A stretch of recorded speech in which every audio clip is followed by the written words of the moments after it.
Okay, all right. So everyone's back. Very good. Welcome back, guys. We are at the halfway point of the grand finale of Numero Uno 2020, the All India Solo Interschool Quiz. Right. Let's move to round number 3. Round number 3 is our grid round. It's called Choose Wisely. So you will choose 8 questions, 1 to each person. You get a chance to answer first, and if you don't answer, then it will pass. You will be shown a grid. You can pick a topic and answer a question based on it. Now, the trick here is you have to decide whether you want to answer the question for 5 points, 10 points, or 15 points. You have to decide that before you see the question. So you will tell me that I want topic so and so for so many points, right? Now, if you answer it, you will get that many points. If you don't answer it, it will pass as well for the same number of points, right? So if you want to do a defensive strategy, for example, if you think the questions will be tough and you may not know it, but at the same time, you also don't want to give away too many points to the others, you can choose 5. If you think that you want to go for broke, you can choose 15. If you get it right, well and good. If you don't, it will pass, and it will pass for the same number of points. There are no negatives at all. There are no negatives. Yes, the topic headings, I'm warning you right away, are very devious. Okay, the topic headings are very devious. So what you see there may have a very tangential connection to the question. All right. There is pounds also, right? On this. There is no pounds. There is no pounds at all through the quiz. So it will just go on regular infinite bounds. What I'm going to do is start clockwise for the first 4. So the first 4 options will go to Swapnil, Suvansh, Nidish, and Madhav. And then we'll start anti-clockwise. So we'll go to Kalyani, Kashyap, Dhyan, and Pranav. Right? So let's see the grid. And let's ask Swapnil what he wants to choose and for how many points. You have planetary, out of luck, a matter of height, flagging it, today, putting the pieces together. What's in a name, rebirth, and goat? I would like to go with putting the pieces together. Okay, for a 15 point. Putting the pieces together for 15 points. All right, here we go. When the US embassy in Iran was being taken over during the 1979 revolution, the Americans tried to destroy most of their classified documents by shredding them. This did not prove successful as the Iranians brought together a skilled set of professionals. Iran is famous for their products and made the documents whole again. So which group of professionals did the Iranians bring together to recreate these classified documents? So were these hackers, computer hackers? Not computer hackers. Passing you on to Suvansh. US embassy, they tried to destroy by shredding them.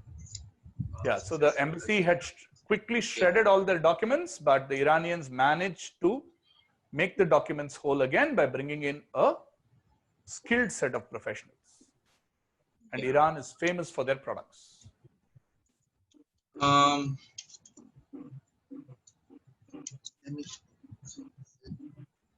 Quickly, please. Yeah, is it carpet makers? Carpet makers is a wonderful answer. It's absolutely right. It is carpet makers or carpet weavers. Iran is famous for carpets. The carpet weavers are known to intricately kind of sew these carpets together, and they manage to actually stitch these pieces together. So that's the risk of choosing 15. Somebody else can make a 15 on the pass. So Kashyap gets, Suvansh gets 15 points on this and gets to choose the next one as well. I'll go with planetary for 10. Planetary for 10. Okay, here we go. Chris Lyons of the British company Fangs FX has been making this prop for movies and TV shows for decades with stars like Meryl Streep and Johnny Depp. He even worked with the Doberman in a Kanye West video. While Lyons' work usually plays a supporting part in productions, it moved into a starring role in a 2018 Oscar-winning biopic. A distinctive look needed to be recreated for the lead character. So what did he make for which role? So it's a 2018 Oscar-winning biopic. So what specifically did Chris Lyons make and for which role? There are 2 parts here.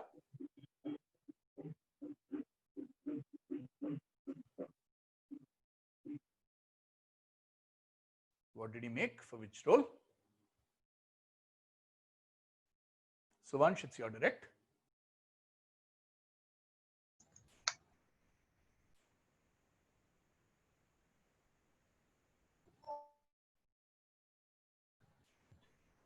Is it um did he go for um Before you answer, let me also just remind you that the topic you've chosen is planetary. So keep that in mind while making a guess. planetary? Right. Planetary. Is it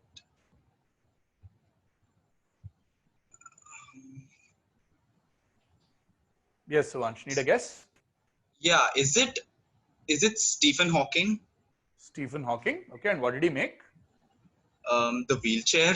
The wheelchair for Stephen Hawking. Passing you on to Nidish. The movie is Bohemian Rhapsody. The person is Freddie Mercury. Planet, and I think what did he make? I think the guitar that he used. The guitar that he used. Okay, passing you on to Madhav. So I guess the movie is Bohemian Rhapsody, and he made Remy Malek's teeth. Perfect. Well done, Madhav. Lovely answer there. He made Rami Malek's teeth, fake teeth for Freddie Mercury in Bohemian Rhapsody. So nicely done. Nidish gets 5 points for saying Freddie Mercury part. That's the planetary connection. And Madhav gets the full 10 points on this. Well done. So 5 points to Nidish and 10 points to Madhav. Go back to the grid, and it's now Nidish's turn to choose. I think I'll go with goat. You'll go with goat, and for how many points? 5, 10 or 10. 15? 10. Goat for 10. This is one of the most prized objects in the history of the sporting institution and is basically a paper napkin. It has the signature of a 13-year-old boy and is dated from December 2000.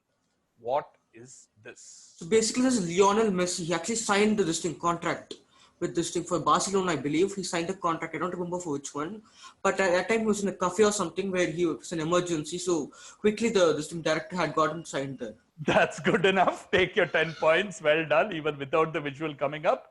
This is Lionel Messi's agreement to sign as a kid with Barcelona. They wanted to, like you said, quickly sign him up before somebody else poached him. And that's how the love relationship between Lionel Messi, who is arguably a GOAT, and Barcelona came together. So 10 points to Nidish. Madhav, your turn. So I will go with today. Today, how many points? For 10. 10. Okay, today for 10. Mikhail Tal, who died on June 28, 1992, was one of the greatest players in his sport. The Soviet Union, home to several top players in this game, projected him across the world. In 1972, the Russian Cultural Center in Madras started a club named after Tal for enthusiasts of the sport. One of the people who frequented this place in the 1970s and 80s went on to become great in the same sport. Who was this person? And obviously, you have to name the sport because without that, you cannot get to the answer. So the Russian Cultural Center started a club named after Tal. So it was called the Mikhail Tal Club. And one of the people who frequented this place in the 70s and 80s went on to become a great in the same sport. So who are we talking about? The question is with Madhav. So I guess this is Mahesh Bhupati. Mahesh Bhupati. Okay, passing you on to Pranav. So I'm guessing this game is chess, and the person who frequented this place and became great in the sport is Vishwanathan Anand. That's the right answer. Absolutely correct. This is Vishwanathan Anand. So Vishwanathan Anand grew up practicing and training at the Mikhail Tal chess clubs in Chennai, Madras as it was called then. So appropriately, somebody from Madras has got the answer correct as well. So well done, 10 points to you. And the question now direct to, we are now going to start anti-clockwise. So the question goes direct to Kalyani. Kalyani, please make a pick. I'm choosing Rebirth for 10 points. Rebirth for 10 points. Okay, here we go. Nobody being aggressive. Rebirth for 10 points. The Disney Dash is a term given to the period between 1989 and 1999 when the company returned to its former glory, producing a series of critically acclaimed films that were also box office hits. It's generally regarded to have begun with The Little Mermaid and ended with Tarzan. Fill in the blank with a term associated with another period in history. Don't think there's any image, so ignore the image icon there. So what is the blank? Should be a term familiar to all of you. So I'm guessing this to be Renaissance. Renaissance is a good answer, Kalyani. Well done. This is called the Disney Renaissance. Just like the Renaissance era, which saw art and sculpture and all forms of culture make a rebirth. Renaissance literally means that. So that's why your topic is called rebirth. So this is called the Disney Renaissance. Started with Little Mermaid, and then it had movies like Beauty and the Beast and Lion King and Pocahontas and so on, and ended with Tarzan. So lovely answer. 10 points to Kalyani. Chance for Kashyap.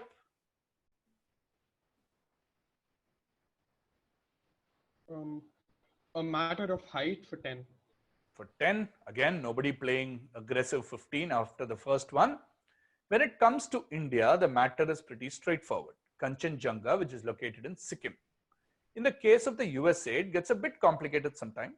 Some people argue that Mount Whitney, California should count, rather than Denali in Alaska, which is in fact the true record holder. So explain this argument. And you have to give a little bit of a detailed answer over here. So you'll have to tell us, why do some people say that it's Mount Whitney that should count or be the record holder as opposed to Mount Denali? Okay, so Mount Whitney in California is not a snow-peaked mountain, whereas the Denali in Alaska is a snow-peaked mountain and is tall, whereas Mount Whitney is also tall, but since it's not in a cold region or it's not snow-peaked, and yeah, that's why it's people consider Denali as the true record holder. True record holder of what? Of the tallest peak in our country. In that country. Okay, I will have to pass you on that to Dhyan. Dhyan, unmute yourself, please. Yes, sir. Sorry about that. So Mount Whitney is considered the tallest peak in the United States because it's in California, which is a part of the contiguous 48 states of the United States, whereas Alaska and Hawaii are separated from the rest, so they aren't a part of the contiguous. And they're separated from the rest with what landmass in between? By Canada. So there's Canada. Lovely, terrific answer. Absolutely brilliant answer by Dhyan. Yeah, like you literally read out the answer slide. So Whitney is the tallest mountain in the contiguous United States of America, right? And Alaska is of course separated from the main body of the country by Canada. Brilliant answer. That fetches you 10 points. Very nicely done. And it's now your turn to choose, Dhyan. I'll take flagging it. For? 15. 15. All right. Flagging it for 15. Here we go. Big gamble. The flag of Oregon, USA is unique among the country's 50 states. Similarly, this South American country's flag is unique among the flags of the world. What is unique about it? Let's see a picture. So this is a picture of the flag of Oregon state, and this is a picture of the flag of this South American country. If you name the country, well and good, but I won't be super strict on that. Just tell me what's absolutely unique about these two flags. So this is a flag of Paraguay. Okay. And so what's unique about it is, I guess, this was used as the official flag even before it became an independent country. Okay. In a democracy. And similarly, you're saying the Oregon state flag was used as an official flag before it became a state. Yeah, when the US was under the British. Okay, okay. That's a good try, but incorrect. So we will have to pass you on to Pranav. So this is the flag of Paraguay.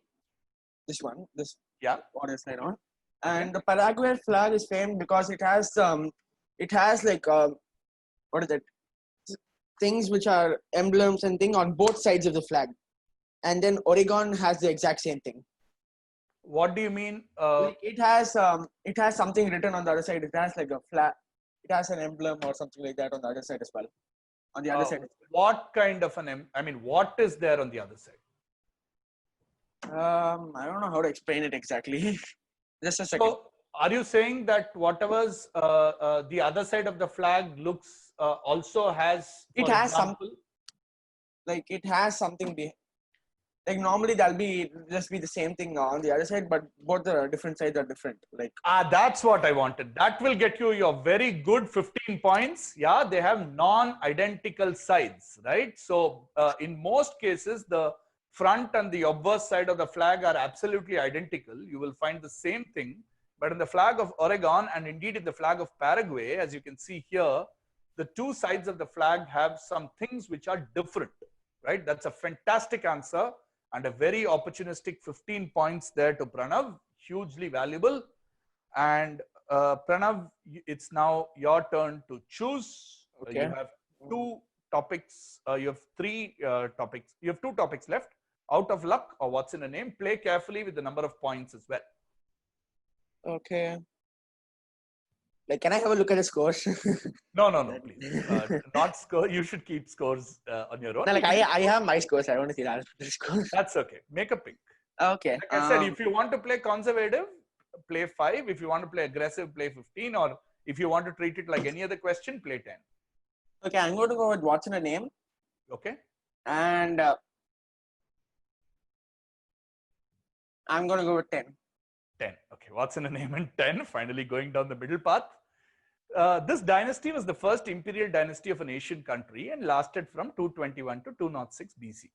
They helped unite the country by putting down various factions and proved influential in the country's history.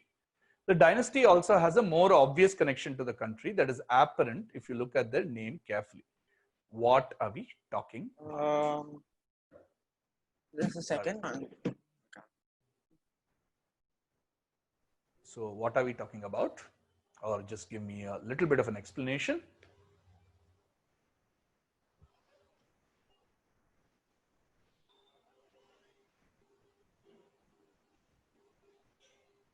I'm saying like kin. So you somehow like it lent its name to China somehow. It lent its name. So your answer is that the dynasty lent its name to China. Yeah. That is the right answer, and that gets you 10 points. Qin became Sin, which finally became China. So the name of the country itself comes from this dynasty. Nicely worked out. 10 valuable points to Pranav. And in just a few seconds, we'll take a look at the scores. I think scores have gone all over the place after this round. And we have 8 questions left, remember, which we'll be starting anti-clockwise. Once again, starting from Kalyani. Okay, here we go. Swapnil on 30, 3 people in the joint lead. Suvansh on 65, Pranav on 65, Dhyan on 65. Nipping at their heels are Kalyani and Madhav at 60. Nitish is just behind with 55 and Kashyap is not too far back with 50. This is going to be very exciting. We have 6 tiebreaker questions ready just in case. So let's see which way this goes. The last round of Numero Uno, the grand finale, coming up. All the very best to all of you. We start anti-clockwise with Kalyani. Same rules as before. 8 questions, anti-clockwise, 10 points, no negatives, part points, no bounces. Right? All the best. Here is question number 1. Narayana was a tribal non-Vedic god in India, seen as the divine equivalent of the tribal chief. Like the chief would give his followers a portion of the spoils, it was believed that Narayana would also give a due portion of luck to his followers. By what name was Narayana known? Because he gave his followers the due portion, a name perhaps best remembered as the title of a holy book.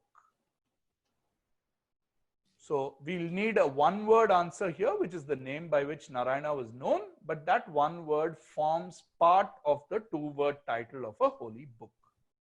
Your clue to work this out is that he gave his followers the due portion of luck, the due portion, which is what you see highlighted.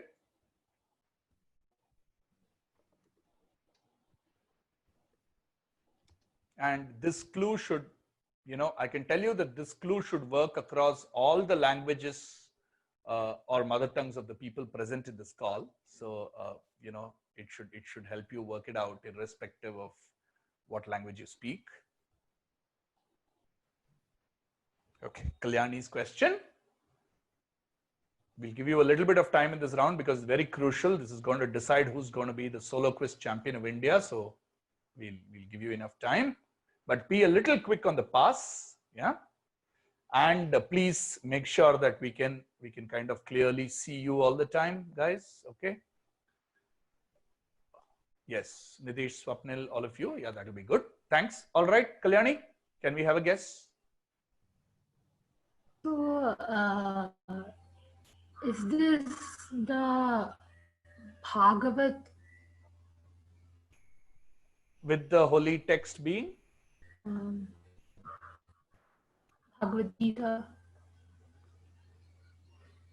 Okay, fine. We'll give it to you since we didn't specifically ask for the holy text. That's well worked out. It is Bhagavat. So Bhaga means portion, which is Bhagam in and Bhaga in Hindi and Bhagam in Tamil and Malayalam and so on. So he was given the name Bhagavata because he was giving away his due portion, and that's how you get the Bhagavad Purana. But it's fine. You said Bhagavad Gita. We didn't ask for that part, so we'll give you the points. 10 points to Kalyani, 10 crucial points. All right. Next question goes to Kashyap. Okay, Kashyap. People heard Gyokwon Hosu for the first time in August 1945. This is the record of it, which is currently exhibited inside the Japan Museum of Broadcasting. Whose voice is in this recording? What was its content? I'm going to insist here on an actual name for the first part. We'll see. Let's see give me a name, whose voice is in this recording, and what was its content. It was called Gyokwon Hosu, and it's currently exhibited inside the Japan Museum of Broadcasting.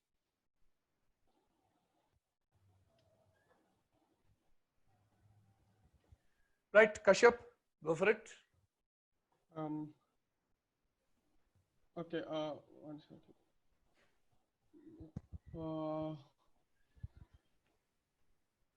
What was the content? It was about the Hiroshima Nagasaki bomb blasts. Okay. And whose voice was in it? Whose voice? You want a name? Yeah, I want a name. I don't know. You don't know? Okay, we'll pass you on to Dhyan. Yeah, so this is the Hiroshima Nagasaki bombing. Okay. And the voice is the voice of Fat Man. Fat Man. Okay, Fat Man was just the code name given to the bomb. We'll pass you on to Pranav. Okay, so this is the Hiroshima Nagasaki bomb blast. And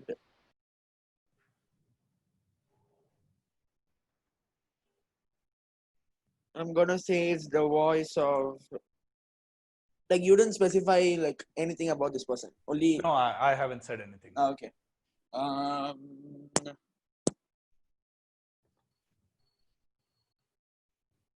I'm probably gonna say Robert Oppenheimer. Robert Oppenheimer. Okay, nice guess on Robert Oppenheimer. We'll go to Madhav. So I guess this is Harry S. Truman apologizing for the damage done in Hiroshima and Nagasaki. Harry S. Truman's voice apologizing for the damage done in Hiroshima and Nagasaki. All right, Nidish. I'll just continue with the Hiroshima Nagasaki. I think this is the Japanese soldiers who are surrendering. Japanese soldiers who are surrendering. Which part are you answering? The whose voice is in the recording? I think Japanese king or some emperor surrendering in the war after the bombing. Okay, and so can you give me a complete answer? Whose voice is in the recording? I think the surrendering of the Japanese army. The voice, I'm not really sure of the specific name of the person, but I'm very sure that it's somebody, the emperor, I think. I'm not really sure. The emperor. That's good enough. I think we'll give you the points. Okay, it is not to do with Hiroshima, My Nagasaki. net connection is very unstable. Okay. Yeah, you are breaking up quite a bit. Okay. Hello. But before that, Hello. let's give. Yeah. Hello. Yes. Hello. Yes. Yes. We can hear you. Am I audible? Yes, you are. It audible. wasn't it passing to me? Wasn't it passing to me? No, it hasn't passed. We've given Nitish the points. He's right. Oh, all right. All right. Yeah, yeah. I'm sorry. He got it absolutely right. So it Yeah. is the Emperor of Japan, Hirohito, and this is not directly about the bomb blast. It is after the bomb blast, Japan officially surrendering at the end of World War II. So what's celebrated as Victory over Japan Day, and what date is that? Do any of you know? 9th August 45. No, what date 10th. did the surrender happen? What date was the official surrender? I think because I think this might be some of a funda question, so I think I'll go 15th August. 15th, Yes, 15th it is August. 15th Oh, August. 15 August. So, which is why Mountbatten kind of chose 15th August 2 years later for the India-Pakistan independence split and India's Independence Day as well. So nicely done by Nitish. That gets you 10 points. Nobody else gets points on this. The question now comes direct to Suvansh. It was influenced by similar devices used elsewhere in Europe, such as the Italian Mannaia, the Scottish Maiden, and the Halifax Gibbet. Nicolas Jacques Pelletier on 25th April 1792, and Hamida Jandoubi in 10th September 1977 were the first and last to experience it. What are we talking about? Influenced by the Italian Mannaia, the Scottish Maiden, and the Halifax Gibbet. Nicholas and Hamida were the first and last. Answer? Can I answer? Yes, go ahead, Suvansh. Please It answer. is execution by guillotine, I guess. That's a good answer, Suvansh, and that gets you 10 points. This is indeed the guillotine, or an execution by guillotine. Very interesting story. Louis XVI was the one who suggested that a straight angled blade be used instead of the earlier curved one for the guillotine. And of course, he was promptly later executed by the same design that he suggested. Right? So well done. Suvansh gets a crucial 10 points. Nicely cracked. Question goes direct now to Swapnil. Halfway point of the anti-clockwise round. Swapnil. This is how he looks when he is not wearing any of the usual protective gear of his trade. He polished his skills as part of the Austrian military's demonstration team, where he practiced parachute jumping, including training to land on small target zones.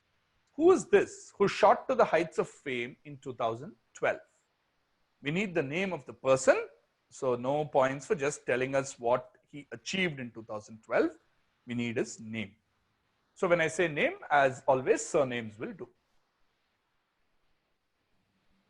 It's Swapnil's question.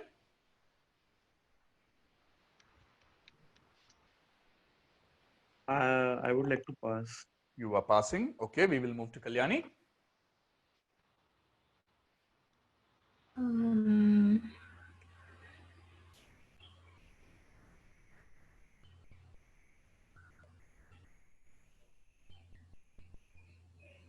No pass. Passing. Moving on to Kashyap. I know his first name. Can I give you that?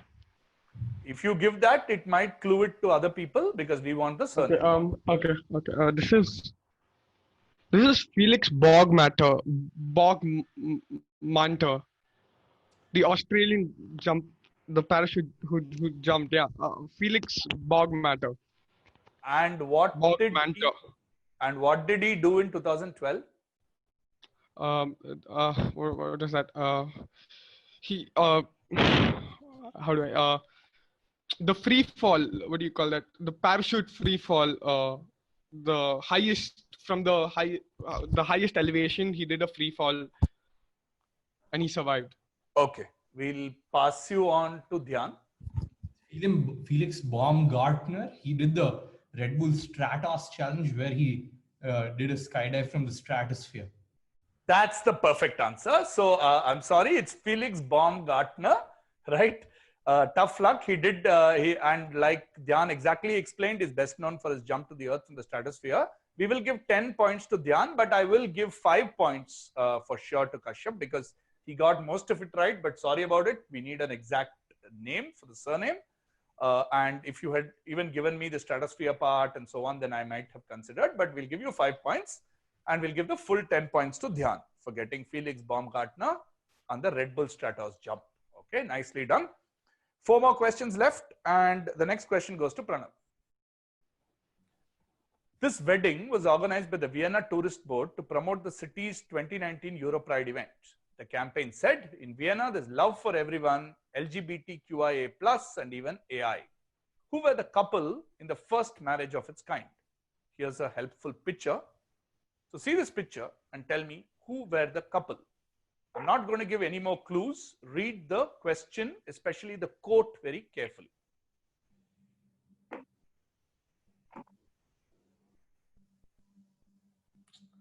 So who were this couple?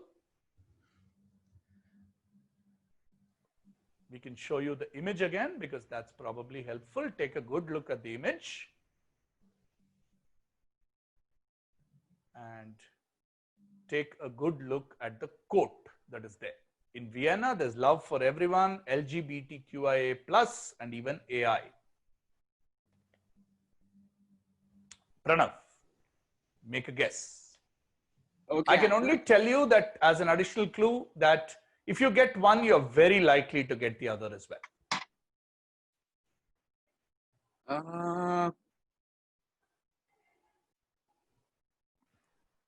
I'm guessing that it is Sophia the robot. Okay. It's a really random guess. Okay, Sophia the robot. And can you go back to the picture? yeah.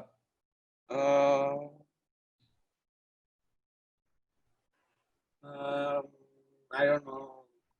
You don't know? Okay. We'll pass you on to Madhav.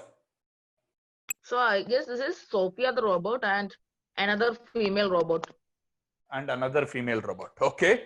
Passing you on to Nidish. I think I'll just try to come out, go ahead in this with Madhav's point. So this is Sophia the robot, and I think the female robot, I don't remember the name, but it's Amanda or something. Amanda. Okay. Nicely made up name. Okay. Suvansh. Is it Siri and Alexa's wedding? Siri and Alexa's wedding is absolutely right. Nicely cracked, Suvansh. This is indeed Siri and Alexa. So they had this wedding between Siri and Alexa and tried to promote, the concept of the fact that, any two people who are willing and free can get married, irrespective of whatever traditions may dictate and so on. So it's not Sophia the robot, good track, but it was something more familiar. It was Siri and Alexa. All right, nicely done. 10 points to Suvansh, 10 very crucial points. Question goes direct now to Swapnil. Sharon Choi had spent 2 years as a kid in the US. In April 2019, she received an email asking her to interpret something over the phone. The 10 months that followed, as she puts it, has been a blur of new cities, microphones, and good news. Clad in minimal black and clutching a notebook in most of her appearances, she has now been offered to appear in beauty commercials. Where have we seen this lady and what does she do? So many of us have seen this lady at certain specific instances over the last year or so, culminating in an important instance in February 2020. Yeah, most of her appearances have happened in the Jan to March period, and culminated in something very, very important in Feb-March timeline. Of this year? Of this year, of 2020, pre, lockdown and things like that. So whose direct is it? It is a direct to Swapnil. Suvansh answered the last one. Okay, Swapnil, do you have a guess? No, I would like to pass. You're passing. All right. We'll move to Kalyani. Okay.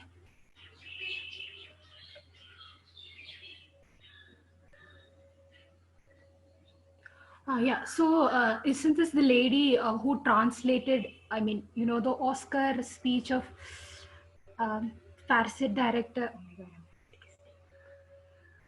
Yeah, she was called to translate his speech, which is in Korean. Whose speech? The director of Parasite.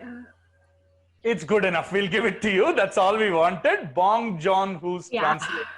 She was the interpreter or translator who went along with Bong Joon-ho because Parasite kept winning awards in all the big film award functions throughout the year, the Golden Globes and the BAFTAs, and of course, finally culminating in the Academy Awards where they won Best Picture. And Bong Joon-ho, while he knows English, predominantly prefers to talk in Korean. And so Sharon Choi is the lady who's been accompanying him and doing all the translations. Beautifully worked out. Great answer, Kalyani. Very, very crucial 10 points. Fantastic answer. Question now goes to Kashyap. Okay. The Battle of Carzola was a naval battle which was fought at the end of the 13th century between the fleets of Genoa and Venice, in which the Venetians suffered a heavy defeat. Two among the men taken prisoners are interesting to us. One of them was Romance writer Rustichello da Pisa. The other was a cellmate who used the time in prison to narrate something. According to one unverified legend, what was co-written by Rustichello da Pisa? So for which you have to obviously figure out who was his cellmate and what did he narrate to Rustichello, which he co-wrote.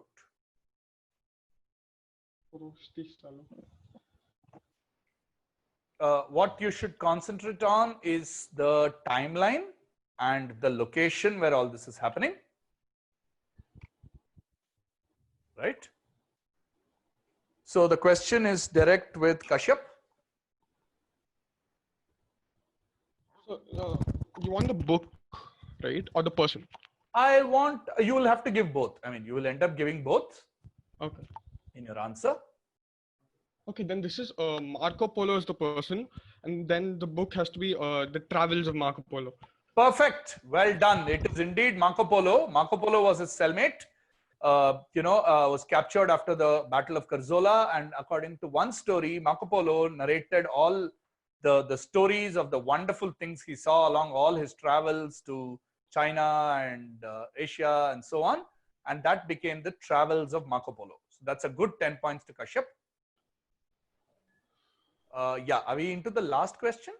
Okay, right. So let's do one quick check on the scores, or will that spoil the surprise? Okay, great. Fantastic. Last question of Numero Uno 2020 goes to Dhyan. It's a 3-part question. Here it is. Can we have pounds on this? No pounds, please. No pounds. 3-part question. Here we go. This painting was created in response to a 1905. The Swadeshi. Hold on. Let me complete the question, please. The painter's uncle also wrote a poem to mark this occasion.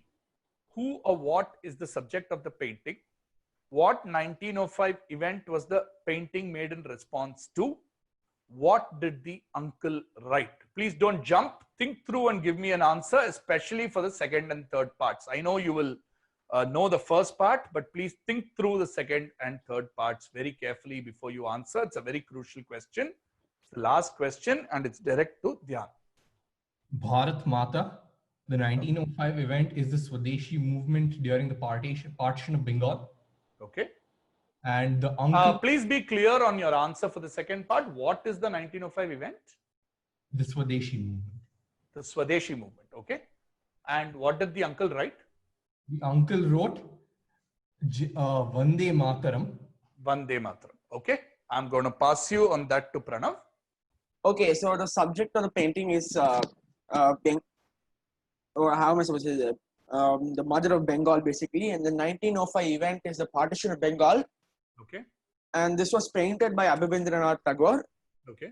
And so then the uncle, Rabindranath Tagore, he wrote Amar Sonar Bangla Mein Tumhe Bhalobasi. Which is what? The national anthem. Sorry.